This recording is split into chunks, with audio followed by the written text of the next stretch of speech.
Do you want to be ahead of the game for the latest in arts, music, cuisine, and entertainment across the Middle East's most dynamic capital cities? Al Monitor is proud to launch our City Pulse newsletters, focused exclusively on local news, starting in Riyadh, Dubai, Istanbul, and Doha. Each week, our on-the-ground writers in these cities cover the latest cultural happenings and trends, so you have everything you need to know for the best local experiences. To subscribe for free, go to almonitor.com, that's al-monitor.com, and sign up on our newsletter page. Welcome back to the Al Monitor Brief. I'm Adam Lucente. During a highly anticipated cabinet session on Tuesday, the Lebanese government said it will task the army with drafting a plan for the state to take control of all weapons in the country. Prime Minister Nawaf Salam announced after the session that the army must present its plan by August 31st. Discussions are expected to continue on Thursday. The move is largely directed at the Iran-backed Hezbollah and comes amid U.S. pressure on the issue. In June, U.S. envoy Tom Barrack presented a roadmap to Lebanon that calls for the removal of Hezbollah's weapons in exchange for Israel withdrawing from its positions in Lebanon. Israel and Hezbollah reached a ceasefire in November that stipulated an end to hostilities, Hezbollah pulling back from southern Lebanon, and Israel withdrawing its forces from the country. Israel has continued striking Hezbollah targets since then, however, accusing the group of violating the ceasefire terms. On the other hand, Hezbollah has largely refrained from striking Israel. Domestic pressure in Lebanon to finally disarm Hezbollah, and, to a lesser extent, Palestinian armed groups, has grown since the ceasefire deal. But Hezbollah leader Naim Qassem is remaining defiant. On Tuesday, he said Israel's, quote, aggression against Lebanon must stop before anything can be discussed. In this episode, we hear from Al Monitor's correspondent in Beirut, Beatrice Farhat. Beatrice takes us through the dynamics of the efforts to disarm Hezbollah, the level of public support for such a move, the risks of an internal conflict in Lebanon over the matter, and why Lebanon could benefit economically if the plan succeeds. Hope you enjoy. Beatrice, welcome back to the Al Monitor Brief. Thank you, Adam. Thank you for having me. Beatrice, does the plan on disarming Hezbollah, agreed to by the Lebanese cabinet, does that fall short of the U.S. demands on the issue? It's not really clear because the U.S. has been demanding a formal decision by the Lebanese government to adopt or to commit to the U.S. roadmap that was presented to Lebanese officials in June. And this roadmap calls for the removal of Hezbollah's weapons. In exchange, it would pressure Israel to stop its attacks against Lebanon and to withdraw from 5 remaining villages it occupied during its war in Lebanon in the south. But there has been a breakthrough, despite although Prime Minister Nawaf Salam said that the discussions on the U.S. roadmap would continue tomorrow on Thursday. There's been a breakthrough. We could say that it's a breakthrough because this hasn't been done before, especially during Hezbollah's influence in the country. So the cabinet did take a decision to task the Lebanese army with drafting a plan, an implementable plan, to limit or to extend control over the weapons, illegal weapons that are outside the state's control, to limit them within the state's authority before the end of this year. And Salam specified that this plan, the army should draft this plan and present it to the government before the end of this month, the month of August. So that in itself is a breakthrough. So we'll have to see. The U.S. has not commented yet on the cabinet decision. We're just waiting now to see what the U.S. thinks or if this is enough for the U.S. And relatedly, how much progress has Lebanon made, specifically the Lebanese army, in implementing the ceasefire agreement between Israel and Hezbollah and removing Hezbollah's presence from the south? Well, the Lebanese army and the Lebanese government, they've been committed to the ceasefire. The ceasefire called for removing all forms of weapon or military infrastructure belonging to Hezbollah, to remove them south of the Litani River, which is about 30 kilometers from the border with Israel.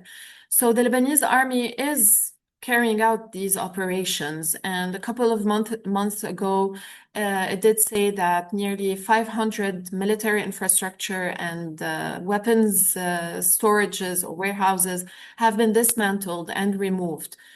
So the Lebanese army is indeed committed to the ceasefire. They are clearing some areas and they're doing their job. And that's what President Joseph Aoun, has insisted and repeatedly said and informed the US that they are doing their job in line with the ceasefire.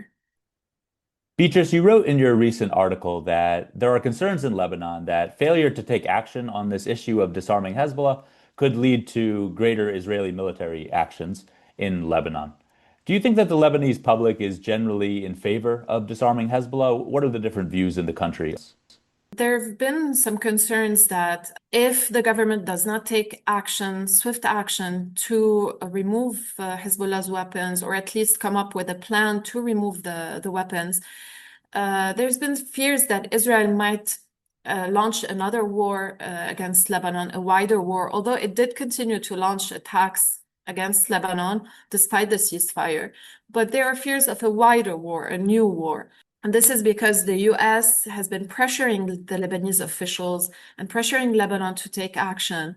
And most recently, Tom Barak, who has been leading the mediation between Israel and Lebanon, he reportedly said that he won't be coming back to Lebanon, and Lebanon has to fend for itself if no decision is taken. Meanwhile, the population in Lebanon is divided, as usual. So there are Hezbollah supporters and their allies. They're insisting that the group must not hand over its weapons, because this would, in their opinion, this would weaken Lebanon and compromise its security in the face of Israel, while Israel continues its attacks. And they're accusing the US of dictating its own terms to Lebanon. And such move, removing Hezbollah's weapons at this time, at this moment, while Israel continues to occupy Lebanese territory and continues its attacks, this move could be in the interest of Israel. So that's why they're against any talk about removing the weapons. But there's also another camp, and many Lebanese that are pressing Hezbollah to hand over its weapons, to surrender its weapons. And there are political parties, including the Lebanese Forces, the Kataib. These are known anti-Iran political factions. So they're calling and repeatedly calling on Hezbollah to immediately surrender its weapons, since this has been stated as a condition to stop Israeli attacks and to complete the Israeli withdrawal from southern Lebanon. And they believe that once Hezbollah's weapons are removed, the international community will regain its confidence in Lebanon, and thus international aid could enter or pour into the country so that reconstruction could begin. Don't go anywhere. We'll be back with Beatrice Farhat after this short break. Today's transformation of the Middle East is at the center of global geopolitics. Whether you're an analyst, diplomat, executive, or academic, you need the best reporting and analysis to understand what's really happening on the ground and what it means for the world. Al-Monitor is the award-winning independent leader in Middle East news. From Riyadh to Beirut, Abu Dhabi to Doha, and Baghdad to Tehran, our team of over 100 expert journalists report daily on the top stories driving the regional trends. Download our mobile app and subscribe to Al-Monitor to follow what leaders and decision makers are reading every day. Go to almonitor.com, that's AL-MONITOR.com, and use promo code POD25, POD25, for a discount. Okay, we're back. Beatrice, you said earlier that Hezbollah has said that any talk of disarmament must come after Israel ceases its attacks on Lebanon. What risks are there for Lebanon of moving forward with the disarmament of Hezbollah and perhaps other armed groups? Yeah, so since Hezbollah has been defiant and insisting on keeping its weapons until Israel stops its attacks, there have been some fears of internal confrontations. Hezbollah, on the cabinet's decision that was issued yesterday, that was announced yesterday, Hezbollah described it as a grave sin and said it would deal with it as if it does not exist. So this is a challenge to the government and to its decision. Several risks could play out if it continues to insist on its position.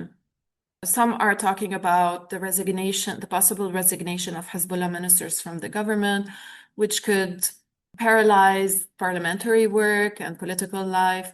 Some are also talking about a confrontation between Hezbollah and the Lebanese army. But I believe this is not likely because Hezbollah would not want to confront or turn its weapons against an official entity inside the country. It would lose its popularity and it will lose its halo as a resistance against the Israeli enemy. So the most likely scenario to play out, or what people are concerned about the most now, is internal confrontations. It's between Hezbollah supporters who have been defiant and challenging the government and opponents of Hezbollah. We've seen in the past days in the days leading up to the cabinet session and on the day the cabinet session took place last night, we've seen dozens of Hezbollah supporters on their motorcycles driving around Dahieh in the southern suburbs of Beirut, which is a known Hezbollah stronghold. And the local media reported that the Lebanese army stopped these convoys from getting out of Dahieh toward other neighborhoods in Beirut, which are known as harboring anti-Iran communities. So the army stopped them to avoid friction and avoid internal confrontation. There's been concerns that there have been talk about a repeat of the May 7 events that happened in 2008. Back then, the Lebanese government took a series of measures against Hezbollah, including declaring Hezbollah's telecom network illegal, removing the security chief at the airport who was seen or considered as close to Hezbollah. This led to or pushed Hezbollah fighters to take to the streets and invade some neighborhoods in Beirut, attack rival political parties, including the Sunni Future Party. So there's been fears of Hezbollah turning its weapons against their own peers inside the country. Beatrice, thanks a lot for your time, and we look forward to more of your reporting from Beirut. Thank you. Thanks for listening to the Al Monitor Brief. Be sure to follow Al Monitor for more on the stories impacting the Middle East. Until next time, I'm Adam Lucente.